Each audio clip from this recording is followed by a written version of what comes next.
You were talking about the correlation between a physical exam and then also your financial review, right? So when I go into a doctor's office for an annual exam, they're checking my flexibility, they're checking my heart, they're checking my eyesight. So what are we checking when we're doing our financial review? Like, what are the things that we're actually looking at? You want to look at, number one, I always talk about what you have. And so the question is, as you get closer to retirement, do you have enough? And then eventually you're going to emotionally have had enough. So you want to always be mindful of, do you have enough? The further away you are from that point, from whatever that goal is, putting kids through college, retirement, the further away you are, what you want to be doing is you have a wider range of flexibility. If you're a little bit behind where you thought you would be, that's okay. The things that you're looking at are, what am I adding? What do I have? What are my investments? How much am I adding to that? So that's an input. And what is it likely to accumulate to at the point that I'm going to need to start drawing upon it or using it to put a down payment on a second home or something like that. So we're measuring what you have and what you're putting into it. And then we're also doing an update is what may have changed. So we have goals today.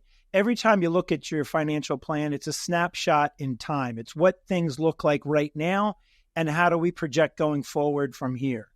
And so we're going to do that each time. So do you have less debt? Maybe you've been paying down your mortgage, but you did a capital improvement to your house. And so all of a sudden there's this new home equity line of credit that wasn't part of your plan 6 months ago or a year ago.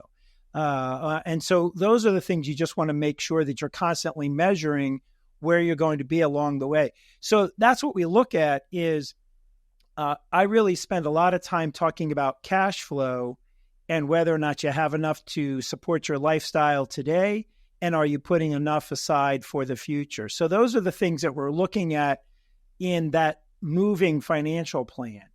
And then there's other things that you might look at once in a greater while. So for example, your estate plan, do you have enough life insurance? When was the last time you updated your wills? Well, that's not something you need to look at every 6 months. Every time you go to your doctor, you don't need to say, hey, who are the guardians of are going to be guardians of my children, or who's going to be my power of attorney or something like that. But maybe every 3, 4, 5 years, something could have changed. You could have added to your family. Again, you could have aged and something's become a little more critical. One person might not be able to fill a role the way that you thought a few years ago, but those things don't change as frequently and certainly not as rapidly. So those are elements that we're looking at every several years. But the way I talk a lot about a bridge where you're kind of going from the beginning of your financial plan to the end of your financial plan. And so we have all of those elements that are part of your plan.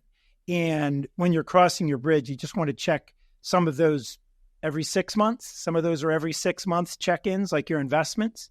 Some of those are every 3-year check-ins, like your estate plan, life insurance, beneficiaries, things like that. Thanks for checking out our video. And if our conversation resonates with you, go to goodfinancial.com, click Contact Us, and we're happy to arrange a conversation to help you get started with your financial plan.